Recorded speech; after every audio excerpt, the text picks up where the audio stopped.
Hello and welcome to another financially insolvent episode of Saved by the 90s. My name's Adam Patterson. With me today is a man who always meets or exceeds box office expectations, Ken Bakley. Hey, Ken. Hello. Summer is upon us once again, and with that comes the big blockbusters. But with big movies, there's the opportunity for big bombs. And this month we're going to be taking a look at a set of movies that didn't quite meet their expectations. Get ready for some disappointment. This is Saved by the 90s. Hey, moms, one little pack of Kool-Aid is a whole lot of fun. 15 flavors like Chocoberry Thin. There's vitamin C, and all those fruity flavors leave everybody smiling. Kool-Aid soft drink mix. You really get your quarter's worth. Our first title this month meant to showcase a satirical take on the action genre, but despite featuring one of the biggest action heroes of the time, it was a commercial and critical failure. Released on June 18th, 1993, this is Last Action Hero.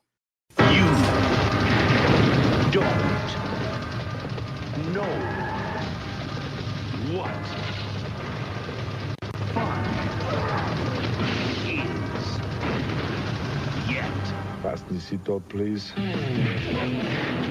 Columbia Pictures presents Arnold Schwarzenegger, To be or not to be, Last Action Hero. not to be. Rated PG-13. Advanced screening Thursday. Starts Friday everywhere.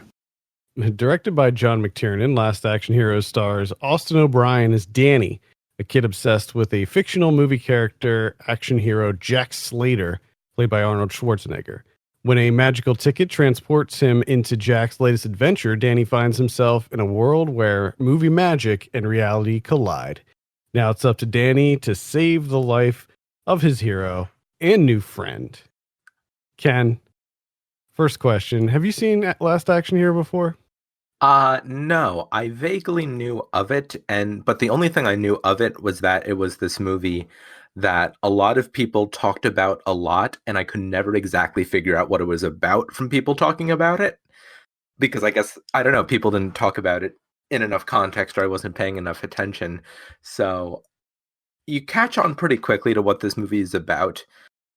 And yet, at the same time, it seems to be doing so much and so little with it. Yeah, this is an interesting one. Like my first criticism with Last Action Hero is that length.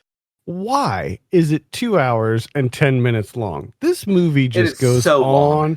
It goes on and on and on. And even when you think it's over, no, it's not over. There's still more Last Action Hero to be had. When I watched this, I got to a certain point where I thought it was getting late and I was tired, and I was like, okay, I can finish this in the morning. There's maybe 20 minutes left. Turns out I was only halfway through it. I had to watch the entire next hour of it the next day. Yeah, it really overstays its welcome. But as a kid, I didn't see this in the theater. I remember when it came out, I really, really wanted to see it, but for whatever reason, I didn't go. I couldn't get anybody to take me or whatever.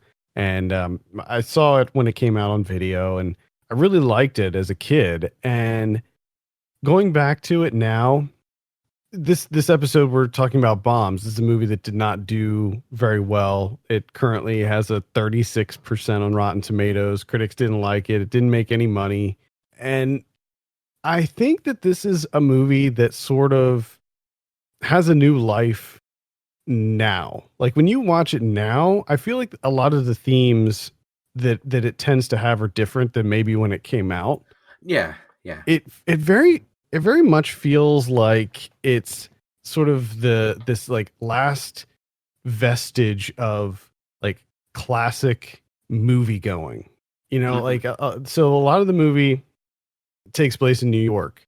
So it before it goes to LA, where like the fictional world takes place, before he goes into the movie, it takes place in New York at this old rundown theater, which is actually, it was shot in the Orpheum in LA, but it takes place in New York. And it kind of, it's all about, you know, the movie theater, the theater experience dying out. And that's exactly what happened. I mean, when this movie was made in 1993, Times Square still had like 12 movie theaters, you know, back to back to back. So I think for me, watching this movie, it was like sort of was like the swan song of of classic movie theaters. Yeah, it definitely has very much like an end of history kind of feel to it, especially just the way that it plays up the idea that something is ending and you need this literal like transition to another dimension to bring it back. Yeah. Like it really does play into not only the decline of classic moviegoing, but it's set in this very like New York that really digs into the perceptions and all of the like grime of early 90s New York. Just the idea that that it feels like the end of a world that was so ubiquitous, and the only way to save it is to like fully embrace this strange nostalgic vision of like old movie going tropes, but at the same time still trying to be very hip about contemporary movie trends and names. So it does strike this very odd balance. Sometimes it hits it, but it usually not. Yeah. I mean, the other thing is that it is sort of satirizing action movies with once he goes into the action movie world, you have all of these tropes that are poked fun at, and some of it works, a lot of it doesn't necessarily work. Also there's like the rules for this movie world are like not clearly defined at all, so it makes everything they just play fast and loose with how this works, because when he first goes into the movie world, you're like, oh, he's in the movie, like he's in that movie, but not really. He's like in all movies, because you have like Danny DeVito voicing this like cartoon. I think it was Danny DeVito. It sounded like Danny DeVito. He was like this cartoon cat character in there just randomly, and then you have like these like sci-fi looking people in costumes and stuff, and you're like, wait, is he in that movie, or is he in just like all movies in general? Like, what? Think of the implication What's of going every on movie here? taking place in the same world. Yeah, it's very strange. I think that there's a kernel of a good idea here. I mean, this is a movie that's very meta, and this came out during a time where that really wasn't happening a whole lot in movies. I mean, certainly it's happened before, but wasn't ubiquitous at that time. So I think that there's a lot of good ideas at play here. It's just that everything was just so messy and convoluted, and there was just so much going on. There was too much plot that's happening here in this movie. It definitely feels like a movie that went through way too many iterations of it just during pre-production. Like there were 12 different approaches to this concept, and none of them really had very much to do with each other, but they all wound up in the final product in some form. One of the first things I noticed, and I don't understand, they never explained it, but the kid, he has these cuts all over his hands. Like his hands are so jacked up at the beginning of the movie. I don't know if you noticed that. Sort of. Like, what was going on with his hands? Why were his hands so jacked up? He had like cuts all over his knuckles and stuff. And I don't know if it was like makeup or if his hands were really messed up, but they never explained that. So I don't know if there was maybe a scene that got cut where he got in a fight or something.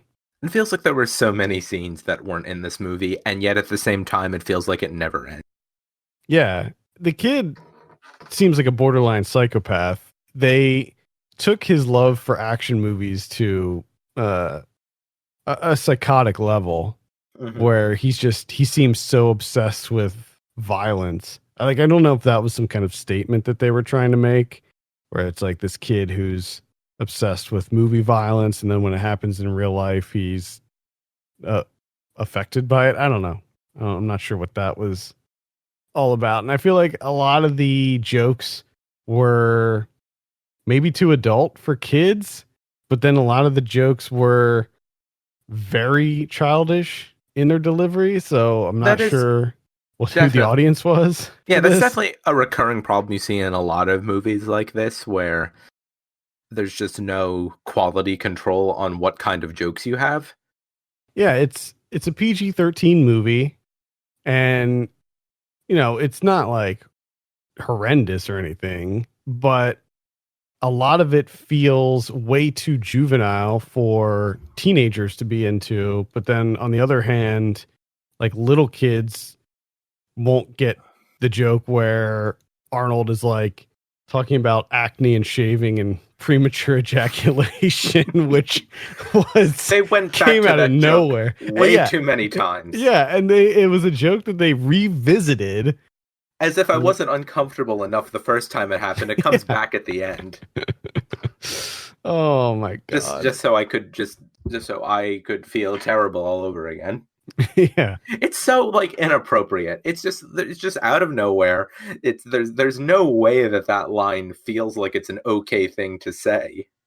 Yeah. It's it feels very jarring. Mhm. Like right when he says it, you're just like, oh, like, oh man. How old is this kid supposed to be? He's like, I don't know, 12, 13 Yeah, maybe? it's not okay. It's just so not okay. No, especially when it's like this random adult, this random stranger who's in his 40s that's driving this kid around telling him this. It's a very, very odd movie. So then he's inside the movie, the kid's inside the movie for a good chunk of the runtime, and then eventually the main bad guy, the guy from Game of Thrones, Charles Dance, he ends up jumping out of the movie into the real world, so they have to follow him. And then I don't know, at that point I feel like things start to slow down. You have this big scene that's at the premiere of the latest movie with what's his name? I already forgot his name. Jack Slater. Jack Slater, yeah. You have the premiere of the latest Jack Slater movie. It's in New York City, and there's like all of these. It's a veritable who's who of 90s Hollywood in this scene. You have like Jim Belushi, Van Damme's in there, MC Hammer, Tom Noonan, who plays one of the Jack Slater villains in a previous title, Jack Slater 3. Like, he's there playing himself. And then, of course, you have Arnold playing himself along with his wife, Maria Shriver. I thought that was kind of a fun scene. That whole sequence I thought was fun when the character Jack Slater met the actor Arnold Schwarzenegger. No, yeah, it's a fun idea that it just sort of, they just don't know what to do with it, because I mean, it feels like, what could you do with it? And then, so interestingly, that theater that was filmed in was in New York, but it was closed in 1998. That was in Times Square. That was, I can't remember the name of it. I think it was called the RKO Twin Theaters or something like that. It was two of them. It was a 2-screen theater, and they closed it down in 98, and now it's the location of Good Morning America. So it upsets me to see theaters closing like that.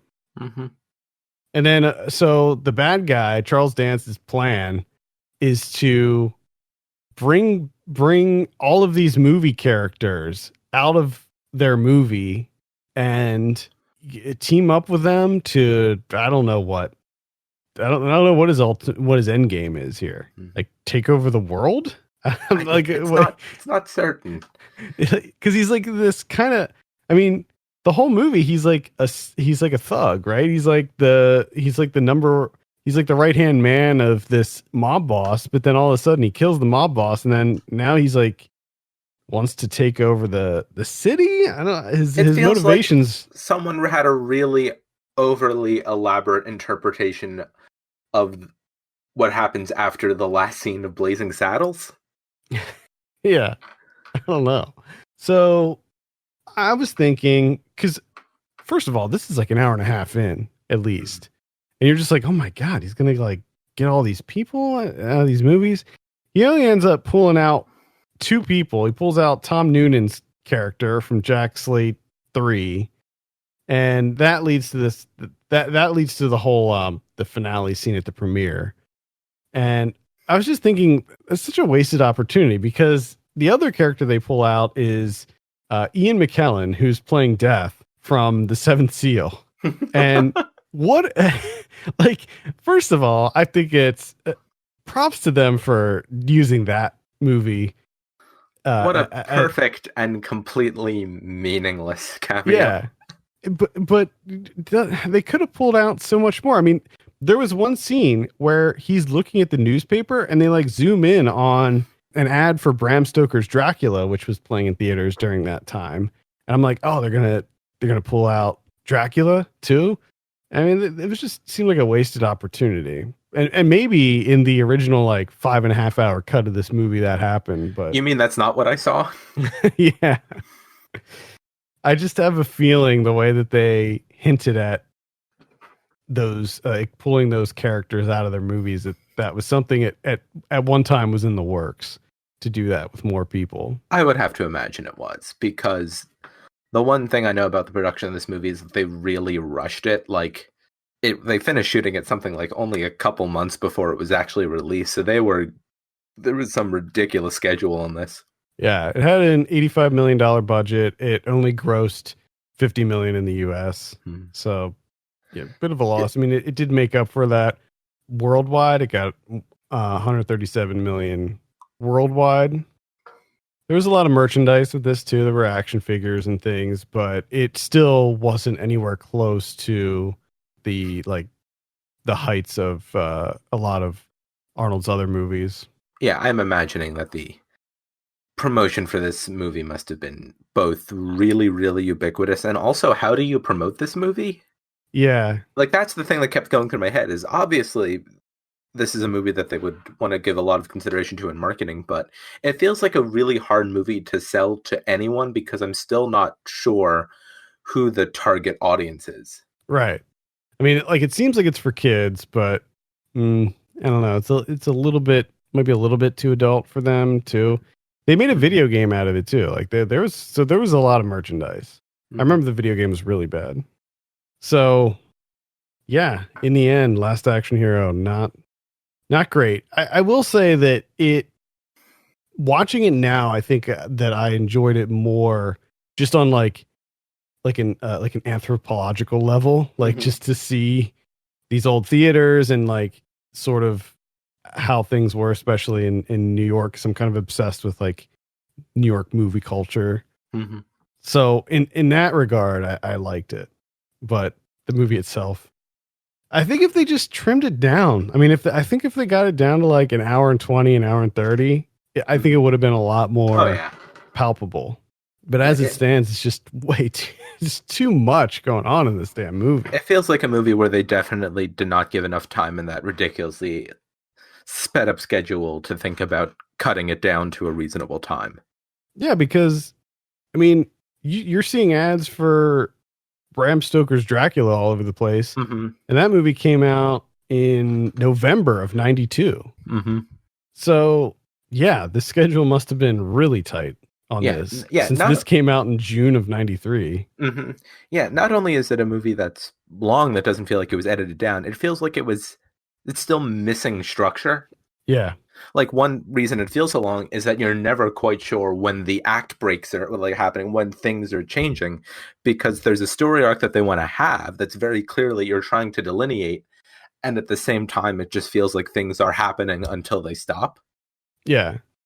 And also there are like, you think because so much of it takes place in LA, like inside the movie.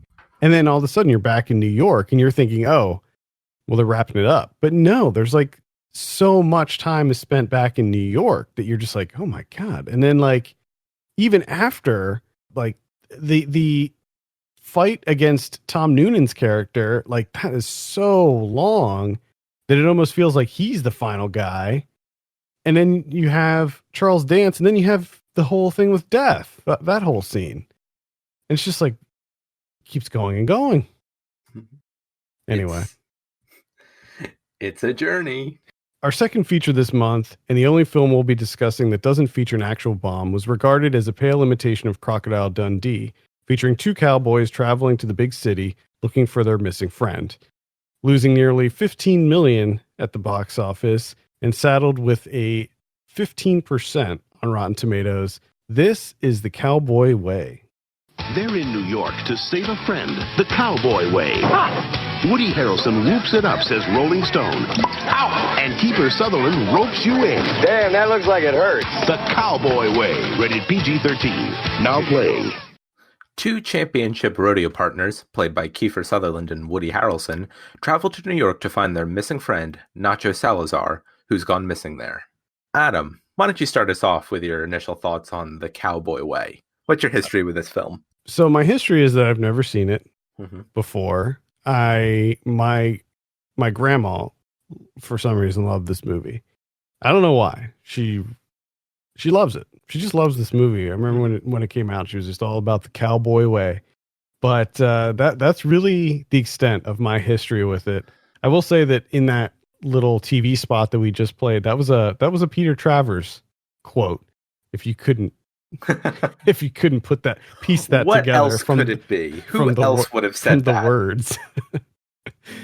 I went into this really expecting to hate it because it just looks so hokey and bad, and it is. It's pretty cheesy, but I didn't hate it. I didn't love it, but I thought that there were some fun moments. Again, I feel like this is a movie that overstays its welcome as well, just like Last Action Hero, although not nearly as egregious. But in the end, I was just like, meh. I was like, meh. It's not a movie that left any impact on me. Like, it's a movie that I could never come close to saying that I liked, but that's not for there being anything egregiously wrong with it. It just is.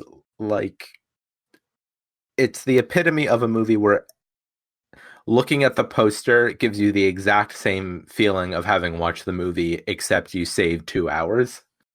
Yeah, I mean, the synopsis says pretty much exactly what it is. You got these two cowboys who were, I guess, best friends at one point, but then they had a falling out after some stuff went down in Vegas or something. Woody Harrelson's character didn't show up for this like world championship rodeo thing, and they have a mutual friend and he's missing, so they go to New York. They go to the big city, and it's a fish out of water story. It's an action comedy, and I think that some of it works, but most of it doesn't. And I don't know. I think that Woody Harrelson and Kiefer Sutherland have a good rapport with one another. Like, they feel like they could be friends. Woody Harrelson's the wild card. He's the wild one. And then Kiefer's the more kind of reserved, polite cowboy. Well, he is very good President Tom Kirkman these days. Yeah, there you go. He's not that Jack Bauer guy anymore. He's the very good president from a very bad situation on the ABC, now Netflix original series, Designated Survivor. Oh, it's on Netflix now? Huh. Yeah. I didn't know it switched over to them. I couldn't get into that show. Anyway. I couldn't either. I was like, I got like some episodes in. I know someone who got a little bit further in than I did, but it just kind of is because it's a show where the concept is so limited. Like, you can't make a weekly series out of that because eventually it just kind of turns into West Everyday Wing, life. but more about counterterrorism just because of its setup. Yeah. Yeah, I don't know. I watched like the first maybe 2 or 3, and I got most of the way through the first season. I like Kiefer Sutherland a lot, and I like Woody Harrelson a lot. I'm a big fan of both of theirs, actually. Dylan McDermott plays the bad guy. There's just not a lot to be said about this movie. It just sort of is. I can see the Crocodile Dundee references. However, it feels way more out of place here because, yeah, I get it. These guys are cowboys. They're from New Mexico, but I'm sorry, they're still American citizens. Like they still, I don't think that they would be that out of place Yeah, in New York City. It seems to accidentally add in the concept that they've also time traveled. Yeah, like they have no idea what's going on here. Like they don't know how to talk to people. They don't know. Yeah, They're so confused. Yeah, they went from New Mexico in 1994 to New York in 1994. They didn't go from New Mexico in 1894 to New York in 1994. But like the movie just has such like a derivative way of treating all of its material. Like everything is so isolated in concept from everything else that it doesn't agree on the rules of its own universe.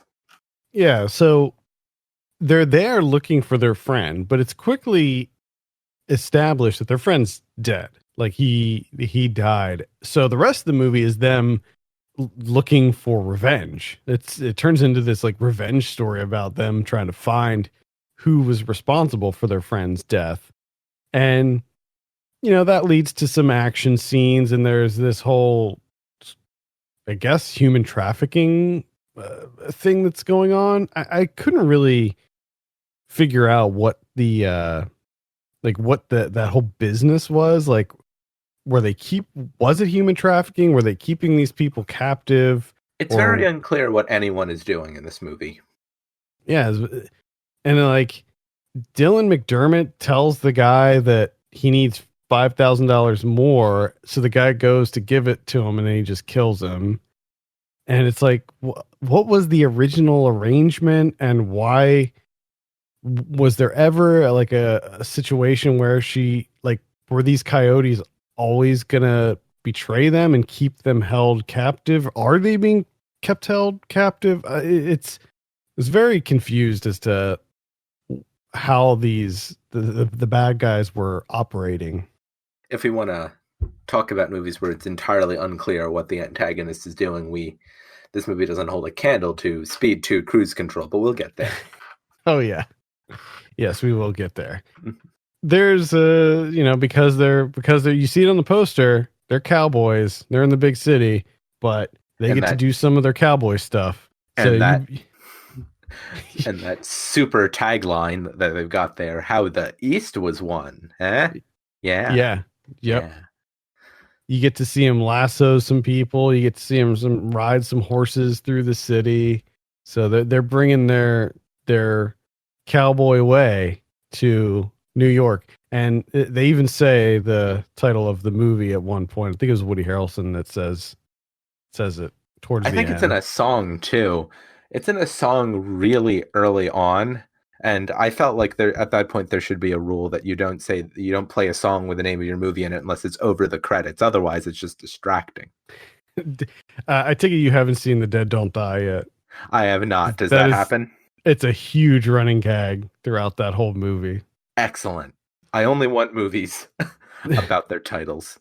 Now, I don't want to get too much into about that because I am aware from the dark period in my life when I watched CinemaSins, that's also a thing on CinemaSins, but we don't have to talk about that. No. Let's never talk about that. That's the first and last time we'll ever mention that on this show. That program which shall not be named. Exactly. Yeah, I don't really have too much else to add. I thought that a lot of the action was fine, if not highly illogical for a lot of it. But I don't know. It all felt fairly inoffensive. I thought that the gag at the end, the whole Calvin Klein thing, was dumb, but there was a lot of dumb jokes in this that made no sense at all and were only there to provide humor. It was like borderline absurdist comedy in this, because it's like, when would he have had the opportunity to do a photo shoot and then have it developed and turned into a billboard all within like the course of one night?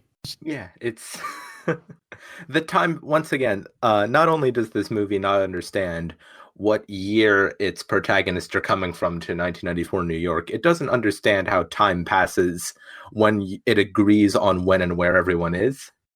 Yeah, it also seems like they get from New Mexico to New York in the course of like 5 hours. Mm-hmm. I mean, they literally drove across the entire country, pretty much.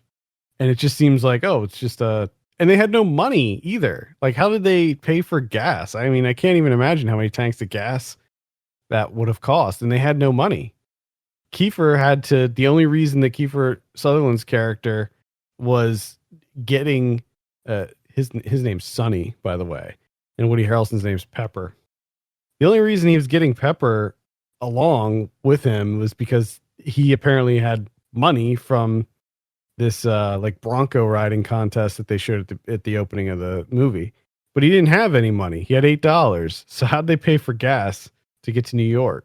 I feel like the most damning criticism we could produce of this movie is that it gives us so little to talk about that we've gone on sidetracks about like travel times, television programs completely unrelated to this, except for one of the lead actors being the same.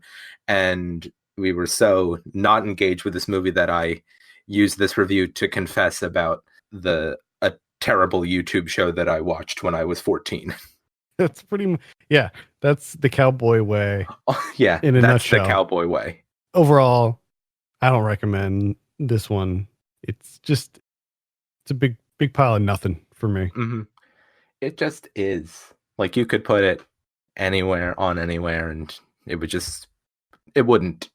It would and it wouldn't. It would play. You would not shut it off in anger at any point, but at the same time, you wouldn't care. Yeah. It's not bad. It just isn't. Exactly. You have Ernie Hudson in there as a police officer too, who gives them like way too much credence to just do whatever they want. Oh yeah, especially at the end when they team up and like it's just like, what? No, that's not how that would work. He is incredibly trusting of them. I guess he likes the cut of their jib. Don't touch that dial because Saved by the 90s will be right back. Why Massengill? Mother taught me never to compromise my standards. Why Massengill? I know it's gentle. Why Massengill? Trust. Massengill douches, always first choice. Massengill. Trusted by more women. Using the term bomb when discussing film can carry varied interpretations.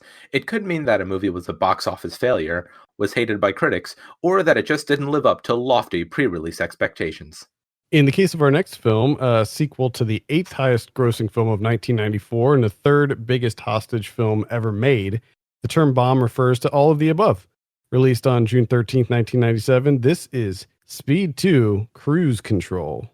Somebody find the captain! The captain is dead. This summer, there's no changing course. He's turning us right into the island. I am never leaving the house again. No slowing down. Gotta stop the ship! We're gonna crash! And no getting off. Oh, man! Because on June 13th, rush hour hits the water. Speed 2, Cruise Control. How do you like your vacation so far? Rated PG-13. Rush hour hits the water June 13th. I love how do you like your vacation so far?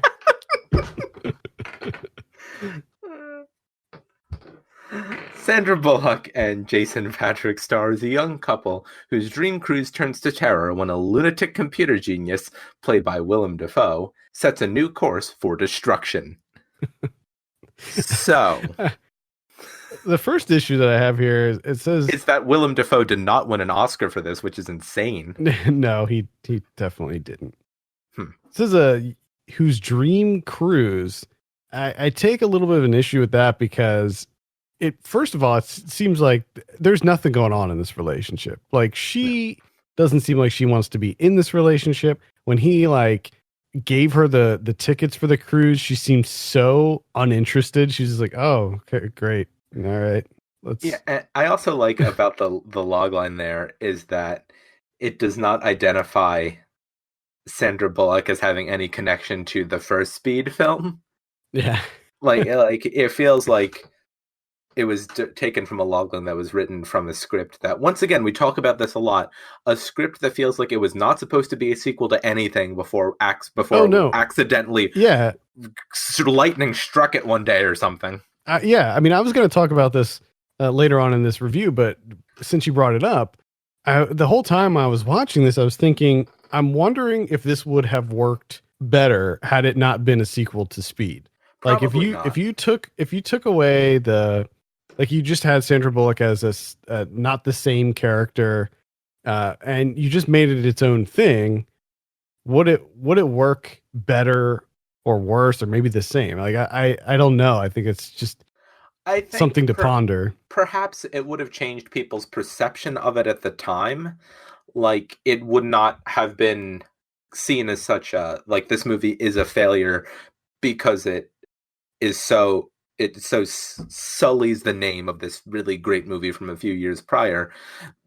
But even if you did not know that this movie was supposed to be a sequel to anything else, just watching it makes it it's not it's not like watching it saves it. Right. Yeah. It is not good from start to finish. This is a very rough ride. And I will say, so I've never seen this before. This was the first time watch for me. And I remember when this came out, nobody thought it was going to be good. Like everybody was like, nope, that is not going to work at all. So people knew back then that this was a recipe for disaster.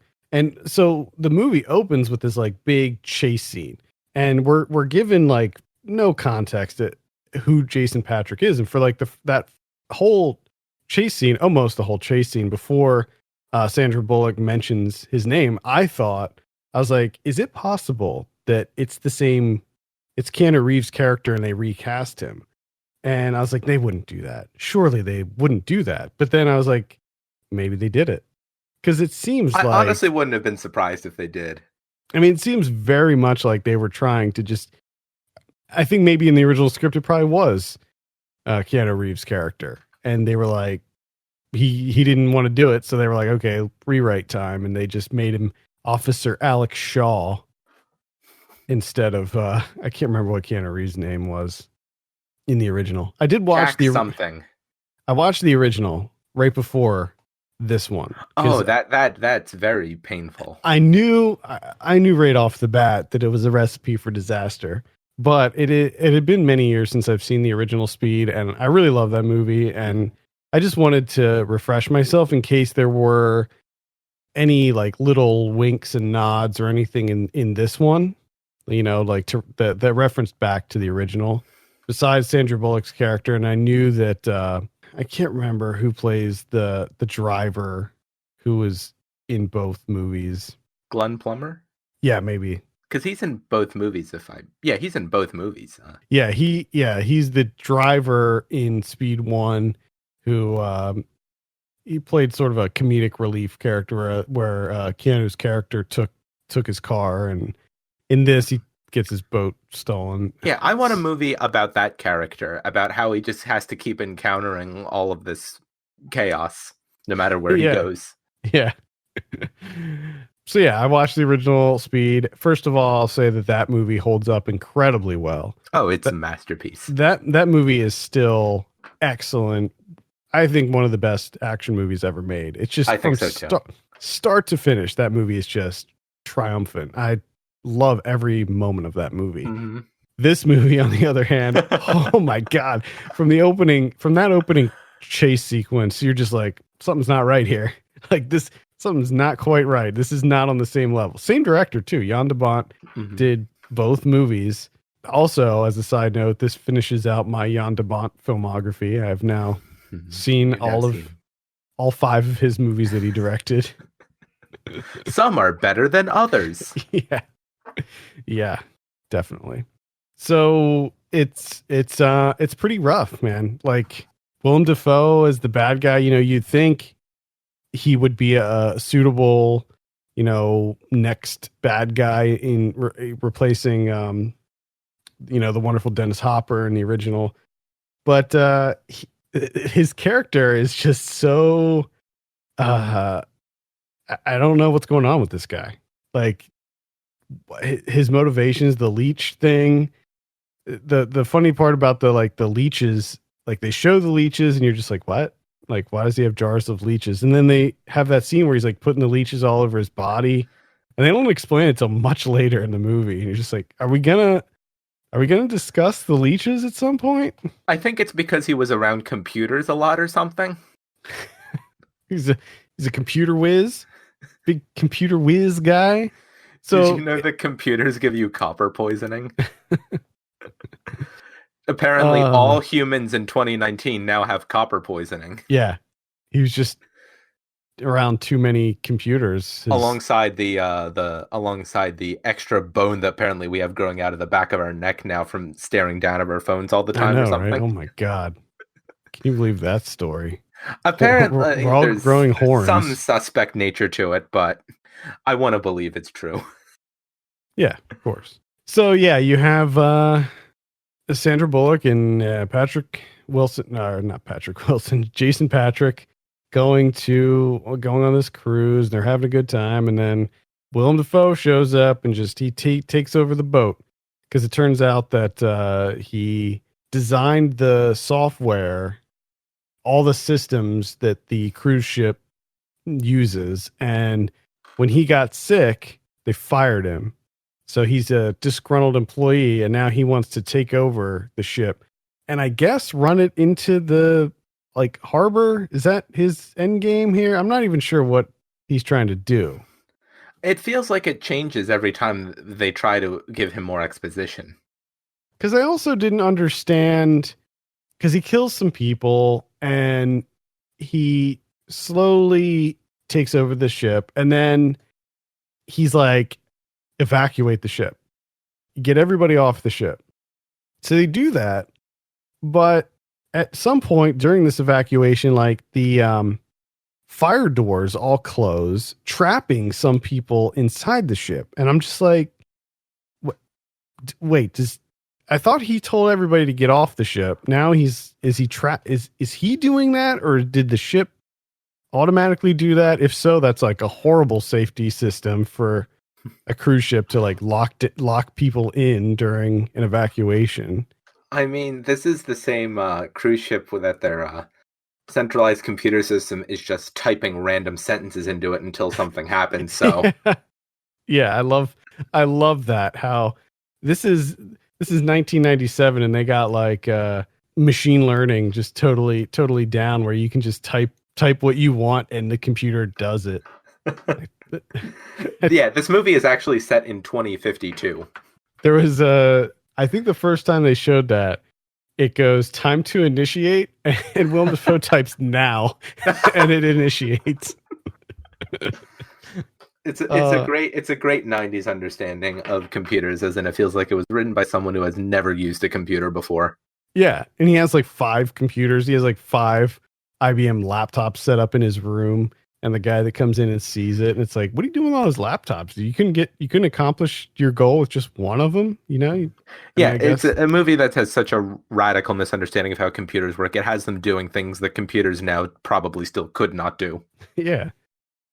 I also love how, maybe this was an actual thing on cruise ships back in 1997, although I doubt it, where you have clay pigeon shooting on the cruise ship, and that's how Jason Patrick gets a gun, because he uses the clay pigeon shotgun.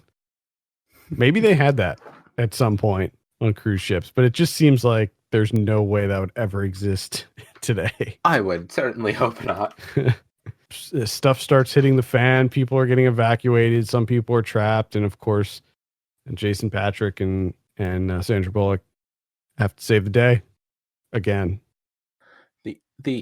That this movie exists is kind of inexplicable. Of course, you want to do something with speed because the first one made so much money, but I think I mentioned to you, perhaps the economy of the late 90s was too good, just largely for Hollywood, that you could spend up to $160 million on this movie in a decision that seems relatively unquestioned at the time of production. Yeah, that is a huge, massive budget. Holy crap. For 1997, mm-hmm. 160 million is well over 200 million adjusted for inflation. And to increase the budget of the first film 5 times over. Yeah, and for one of the 2 stars of it. And to be honest, a lot of the effects work looked pretty bad. And it looks terrible.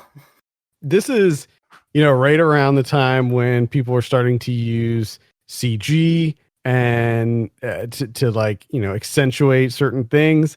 and it Yeah. looks so rough in this. Yeah, The it's CG not looks. it's not like $160 million to spend on groundbreaking effects. It's $160 million, and this movie looks terrible. Yeah, it looks very bad. I mean, there's one point towards the end when the ship is out of control and there's like CG water that's like flying up everywhere, and it just looks so rough. And then when it does finally run into the land, it's like this ship is just I don't know what's going on. It's like some kind of powered hovercraft machine that's just barreling through an entire town. I think that was actually some kind of practical effect. It just seems to be made with materials that don't correspond with what things would actually be made of. Oh yeah, I mean, to be clear, that I think that was done practically, but just the amount, how far that ship went inland was outstanding. Like how is that even? I mean, it put the bus jump in Speed 1 where they launched a bus 50 feet across the unfinished part of the highway. They made that look like the most realistic thing ever physics wise, because I don't understand how that ship could plow through a whole town like that. Of course, that's like the least of this movie's problems. That is maybe the only the mildly realistic effect in the entire movie in comparison to everything else. One of the things that really bothered me about this movie was the lighting. For the most part, it was super dark, like the whole time, especially anything that was happening inside the ship. Like when they're rescuing people and stuff like that. And it was all just like this bog standard. I mean, like we've seen this before, even in 1997, we've seen movies where people need to be rescued from a ship and there's water coming in. People need to be rescued from a ship and it's during a storm in the ocean. Like, and nothing, there was nothing new or exciting about what was happening. And not only was it super dark, but a lot of the scenes, they had this like, it wasn't a strobing effect, but it was like a fade in, fade out light that was going. And that was like driving me insane because they did it for like at least 5 minutes straight, where this light just would fade in, fade out, fade in, fade out. And it was giving me a headache. I couldn't stand it. This movie gave me a headache. Yeah, and that especially, it's a mess. This like, because for all the inexplicable individual scenes in this movie, we're also mentioning those because there's not much to talk about in terms of the overarching plot, because once again, it's not exactly ever clear what's happening. No, I had no idea what was going on. Yeah, I was 20 minutes from the end of it and I thought, are they ever going to, like, it was the reverse of what happened with Last Action Hero when there was way more in it than I thought there was. There's a point in this movie where I'm like, okay, are we going to get to a point where they explain how we're going to set this up for the ending? And I looked and there was like 10 minutes left.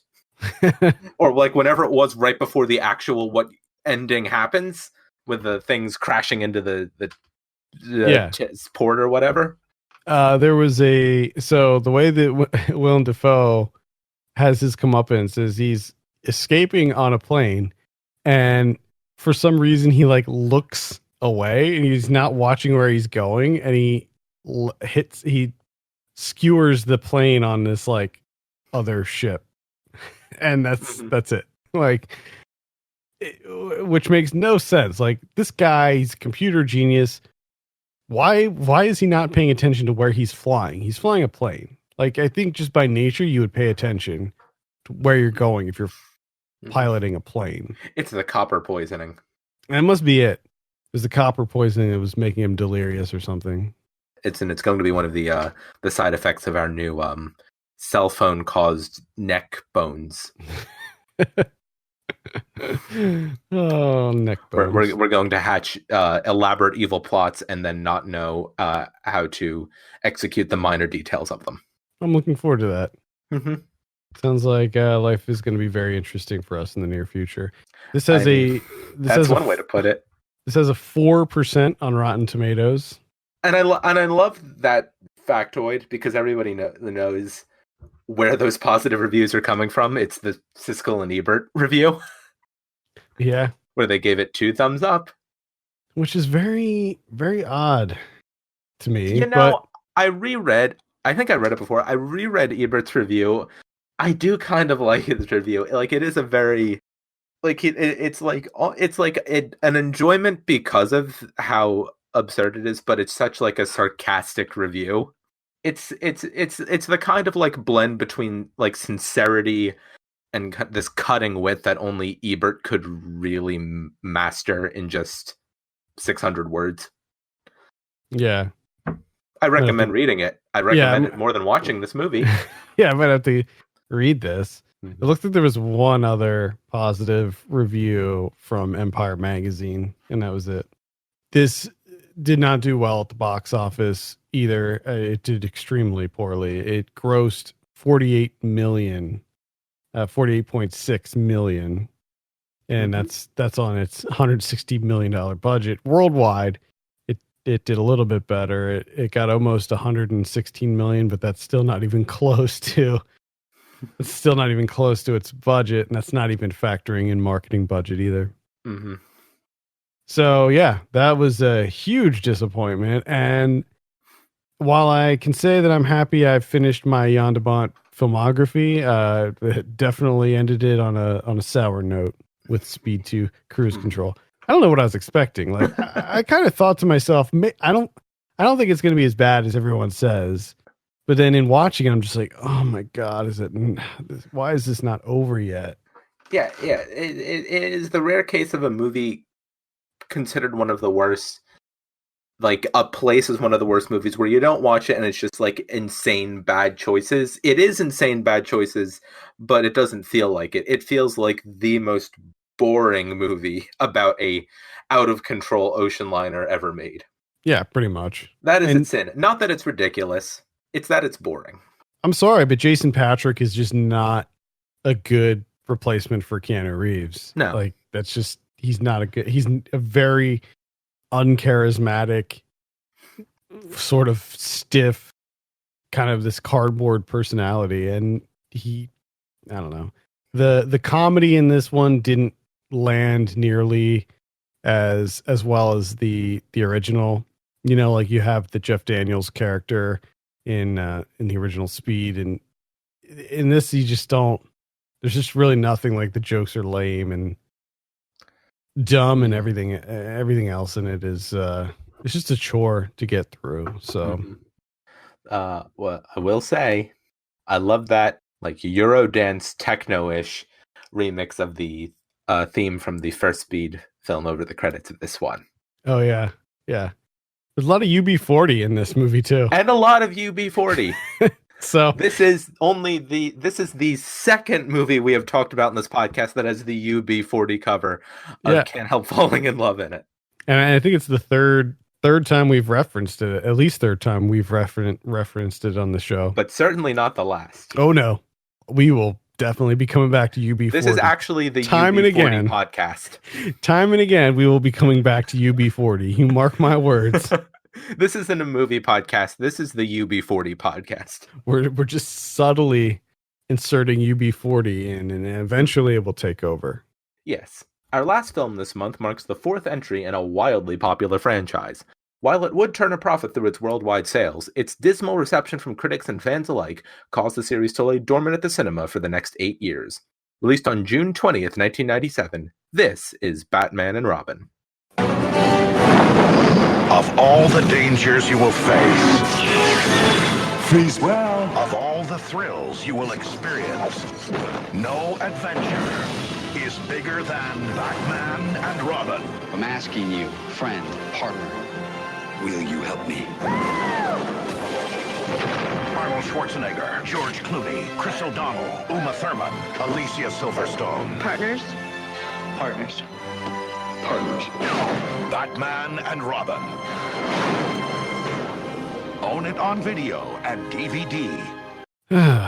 Along with crime-fighting partner Robin and new recruit Batgirl, Batman battles the dual threat of frosty genius Mr. Freeze and homicidal horticulturalist Poison Ivy. Freeze plans to put Gotham City on ice, while Ivy tries to drive a wedge between the dynamic duo. Ay. Now, I wanted to say in our review of Speed 2 that a lot of the movies that are talked about as the worst ever made are just really expensive studio movies that are ridiculous. And I wanted to say Speed 2 fits that because it's boring. This movie is ridiculous, and I was entertained for every second of it. Yeah, man. So, huge Batman fan. Love everything about Batman. I was a rabid fan of all the movies. I remember I really, as a kid, I really liked Batman Forever. Even though now as an adult, I recognize that that was certainly not the strongest in the series. But even as a kid, when Batman and Robin came out, I was just like, no, no, no, no, no, no. And revisiting it now, I've seen this not too long ago, actually. And this is, it's so bad. It's so bad on so many levels. Like every aspect except for one is an utter failure. And What the is only the thing, one? the one thing is the production design. Yes, I think we are maybe not in agreement with too many things about this movie, but we do both agree that the best part of it is the production design. I think that every sorry, movie should look like this.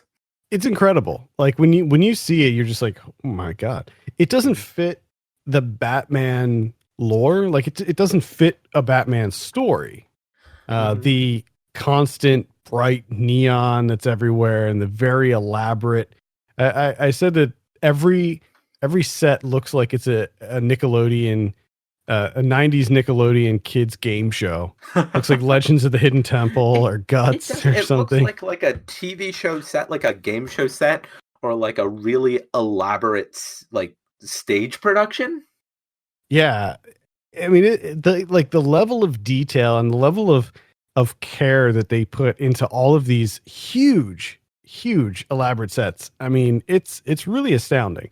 That's something that I think we've lost that over the years. When we see movies now, it's all done, in post. It's all done. Everything's giant green screen, sets and stuff, and they add everything later, and it might look great, but there's something to be said about handcrafting these crazy detailed sets that I think really holds up over time. That's the good thing I have to say about this movie. Everything else I think is an utter train wreck from start to finish.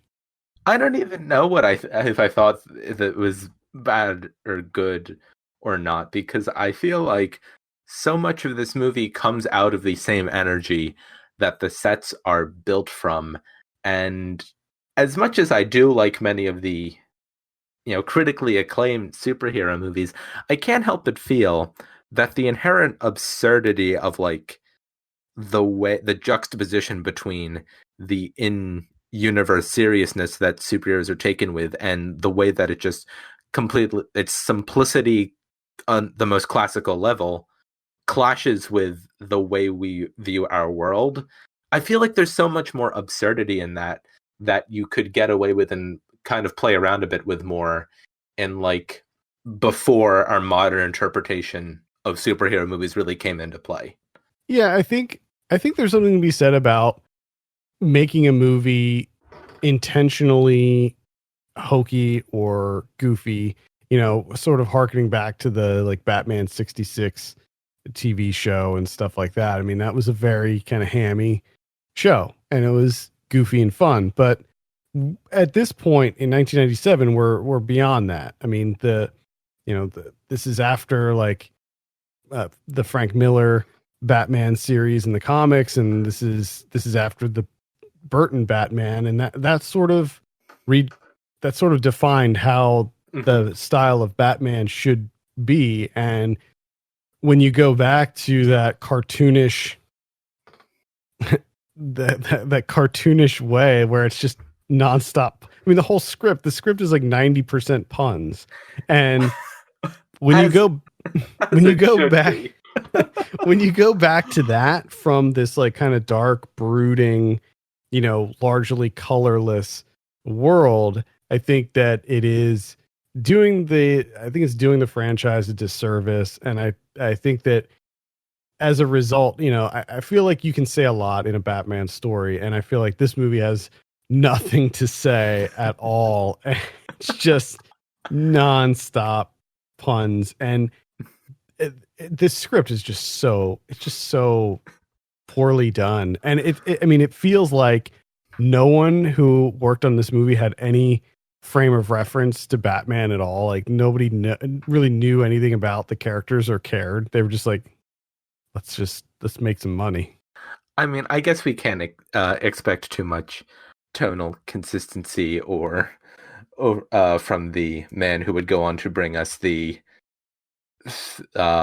film adaptation of Andrew Lloyd Webber's The Phantom of the Opera, but right. I mean, if we're talking about, I mean, looking at Joel Schumacher as looking at his career, I mean, this dude is like, he's a hired gun. Like he just does whatever. I feel like he has little style to him. He just does whatever projects come his way, I think. And yet there's so much happening in every frame of this movie. Like, sure, you can't say too much about a script that is 94% pun and most of them fail, but you can say I almost wanted to like pause every like wide shot. Yeah. I mean, it is like, it's so close to being something I could unironically go to bat for, as like, this is a one-of-a-kind movie that deserves credit on its own merits, but it really doesn't make quite enough sense for it to get there. No, I mean, I think that there's a lot of fundamental failures on pretty much every level except the production design. I think that the characters are poorly developed. I think that the plot itself is just very haphazardly thrown together, and the motivations of the people don't make any sense whatsoever.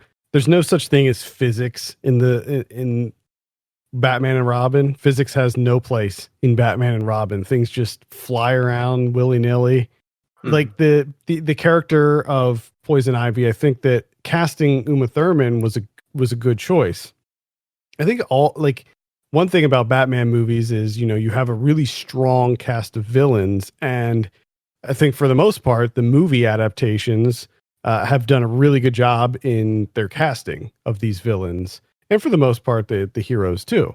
But I think Uma Thurman was a good choice for Poison Ivy. However, they skewed the character in such a way that I don't think fans of hers would really like. I mean, the first thing she does when she becomes Poison Ivy is burn down the lab, when her whole like platform is that she wants to nurture the plants and help the plants thrive and get rid of humans who are destroying the planet.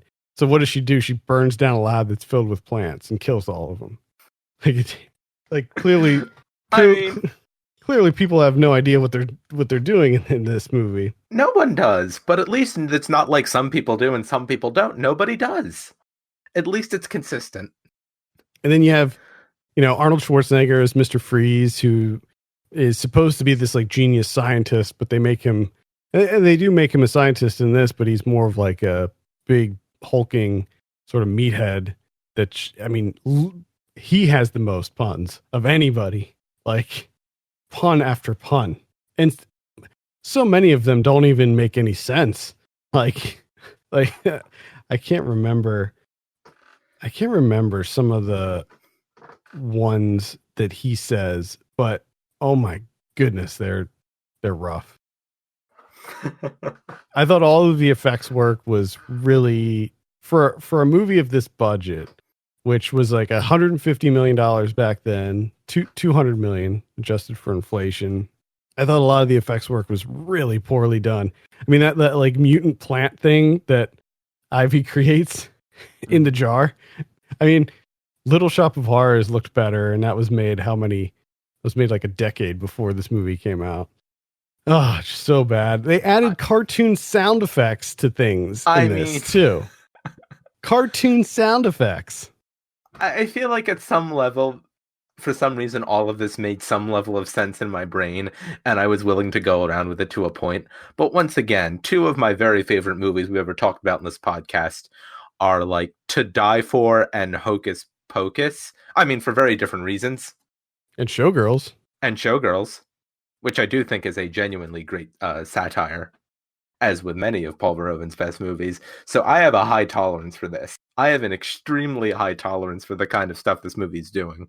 One of the most egregious things, and this is something I had to actually stop, rewind, and just verify that I saw it correctly, was the scene when Robin gets he kisses Ivy, but he has this like latex stuff on his lips so he doesn't get poisoned by her, and then she just pushes him into this pool, and they show him popping up out of the pool, and then they reverse the shot and show him going back in the pool, and it's so obvious, and it's like, why did you do that? Like, did you see it? Because I told you to look out for it. I think I did.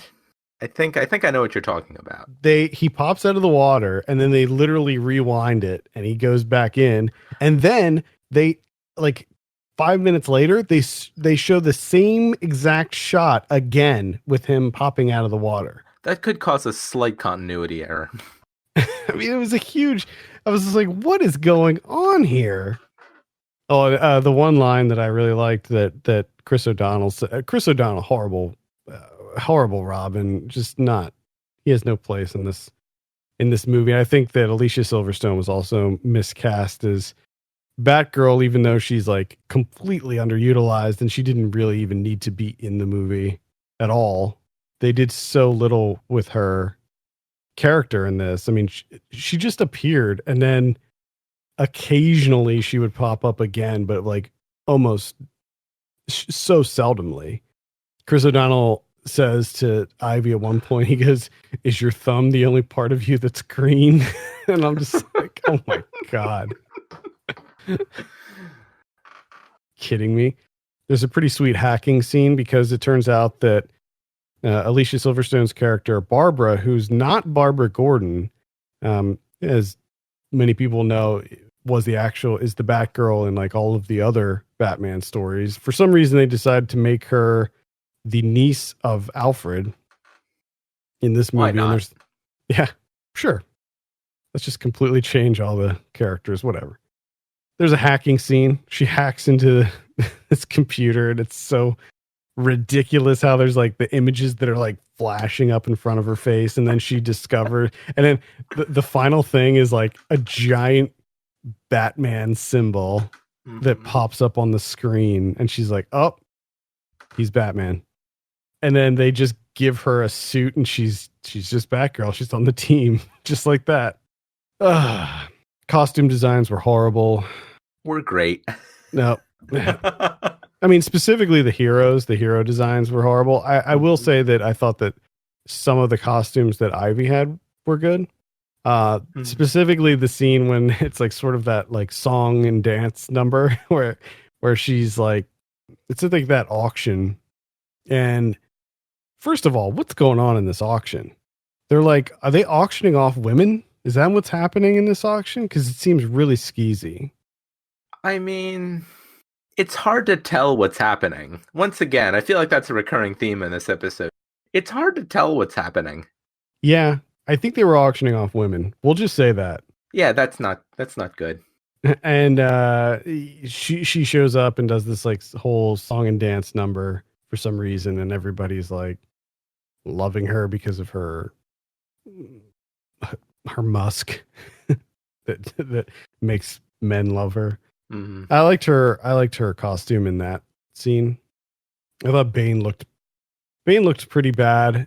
I think most people probably forget that Bane's even in this movie because he's relegated to like a henchman in it, and they take care of him pretty quickly. Oh my God, it's just so bad. There's a scene so at some point, Mr. Freeze believes that his wife is dead, and he decides that he's going to freeze the whole city of Gotham. So he goes to this like telescope. It's a completely reasonable pursuit. Yeah. So he goes to this telescope thing, and he's like trying to, I guess, turn it into like a freeze ray. And they keep showing him type on this computer, this keyboard. This is the weirdest looking keyboard I've ever seen in my life. It's like This is not a QWERTY, a standard QWERTY keyboard that we're dealing with here. It's the keyboard to the computer that gave Willem Dafoe copper poisoning in Speed 2 Cruise Yeah, Control. It's just like random letters on this keyboard. It's like, come on. You can't at least get like a real keyboard in here. And then the whole like McGregor syndrome thing. So Mr. Freeze's wife has McGregor syndrome, and that's why she's been frozen, and he's looking for a cure. And for some reason, he needs diamonds. He's just stealing up all these diamonds for a cure to McGregor syndrome. And guess what? Turns out Alfred has McGregor syndrome, stage 1. And they were like, oh, it's not as bad as Mr. Freeze's wife. He only has stage 1, but like halfway through the movie, he's practically dead. He's like, it's like, dude, what does stage 4 look like if stage 1 has you on your deathbed? Stage 4, you just melt or something. But eventually, after Batman, foils the plans of Mr. Freeze, he captures him and he's like, hey, you need to do a good thing here. And I got a buddy who has McGregor syndrome. Stage 1, can you cure it? And he pops open his arm thing, and there's like 2 vials in it. And he's like, he goes, take 2 and call me in the morning. And it's like, what? He's walking around with the 2 vials of McGregor syndrome cure in his arm. Don't you? All day and all night. What? Just in case? Like, just in case I get that McGregor syndrome? Oh, yeah. Also, I noticed that at one point his mouth starts randomly glowing blue. It doesn't glow in the beginning of the movie, and then towards the end it starts to glow blue for some reason. Not sure why that is. I could go on and on. There's all kinds of lights and colors that things are glowing in this movie. I'd say don't question it. Just enjoy the fact that this is one of the best looking movies maybe ever made. This is the only movie that should be the template for how movies should look. Yeah, the Batcave has so many lasers in it. Mm-hmm. There's just lasers upon lasers in the Batcave in this movie. So many lasers. Why don't we just have more decorative lasers in movies now? I also noticed there were an inordinate amount of magnifying glasses in this movie. They were just like the computer that Robin was using has this like giant magnifying glass thing on it. And it's like, in case you have to read small print on the computer. It's like, you can't make it bigger. I mean, maybe you need to get contacts or something. You need this giant magnifying glass attached to your computer. There's settings for that. I mean, he's like, computer, enhance 14:9, and it like knew exactly where to enhance, but it doesn't know how to like make the font bigger. Mm-hmm. Computer, font size 14, Arial, please. He just types in as a prompt, make it so I can see it. Time frame now. Oh my god. Maybe we should also, in the growing list of specials episodes we should do, movies about 90s understanding of what computers are. Oh yeah, I really want to do a technology episode. Mm-hmm. Really want to do, because I mean that's something that I'm passionate about to begin with, and mm-hmm. I love old tech, so yes, it will be done. Mm-hmm. You're not selling me on Batman and Robin. I feel like you're loving this movie, and I don't know if I'm loving it. I just feel like, for as nonsensical as it is, I got a lot out of watching it, and I don't know if I'm ready to figure out why. But it starts with a production design, and then it is a movie that is completely off the unhinged, but it is consistently unhinged. It is not a movie that is like afraid of what it's trying to be. It's not like backing itself up. It is full throttle. This is Joel Schumacher's Batman and Robin. I still haven't figured out what Joel Schumacher's style is, as you were saying earlier, but whatever it is or whatever the script is, it is never not 1000% of it.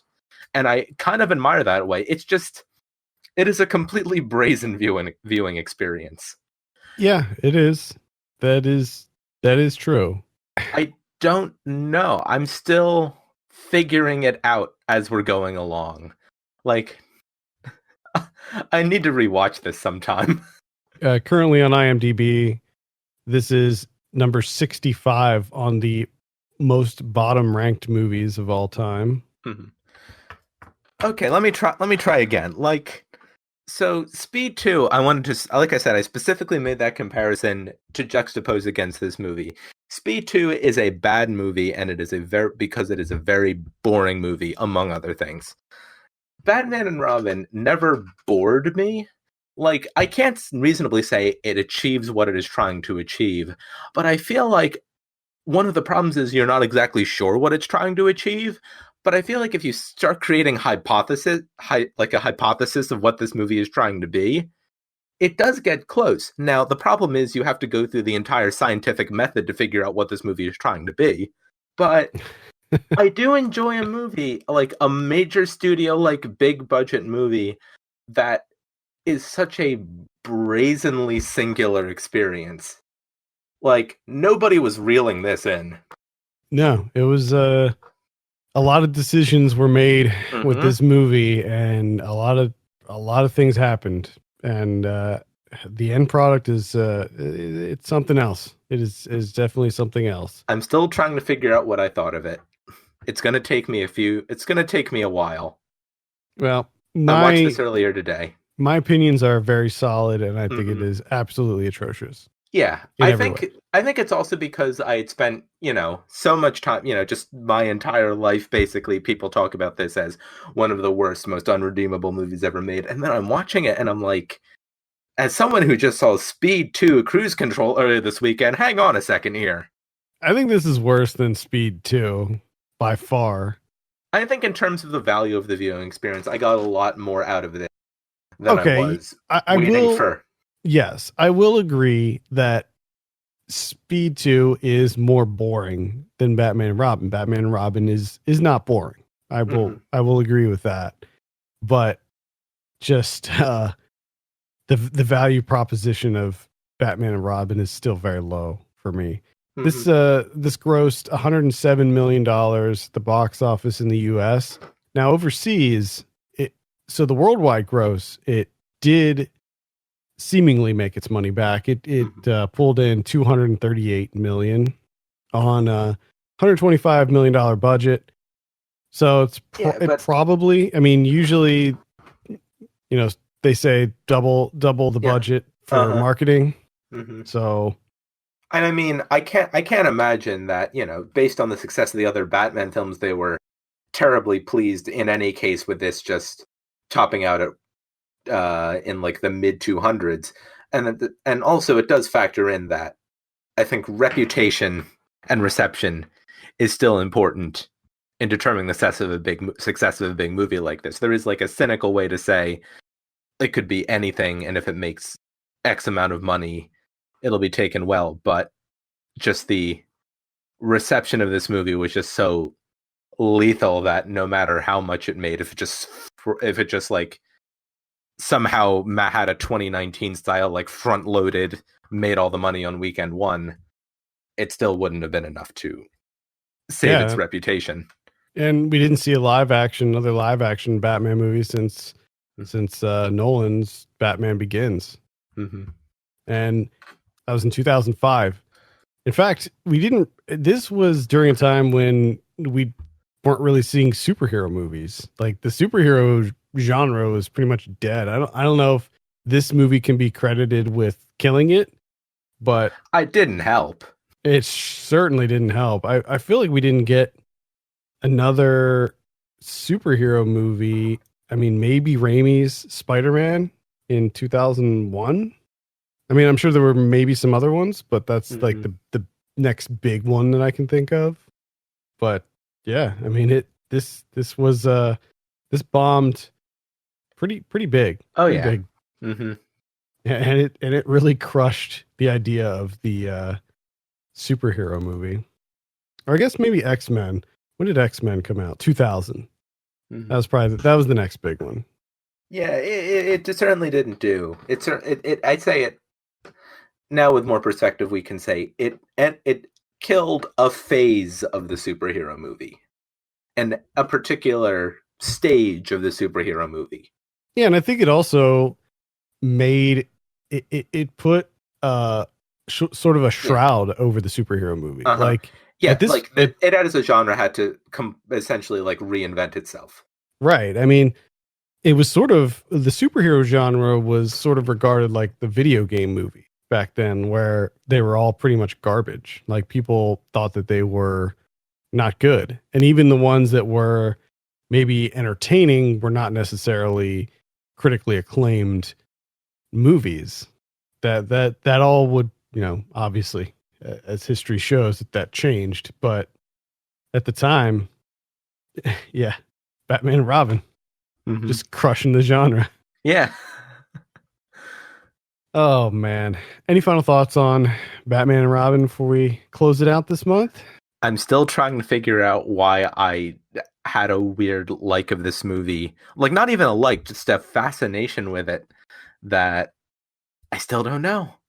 It's like a big puzzle for me. I'm still working on my thoughts. It's gonna haunt me for a while.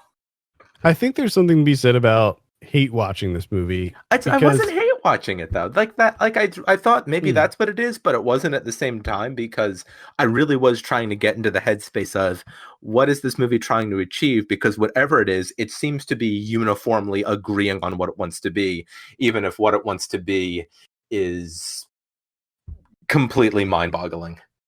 Yeah, I mean, I think that you could watch this on this could be a so bad it's good category. Yeah, but I you're saying I don't know if that's where I am either. Yeah, you're like saying you genuinely liked it. So yeah, this one's about me being very confused.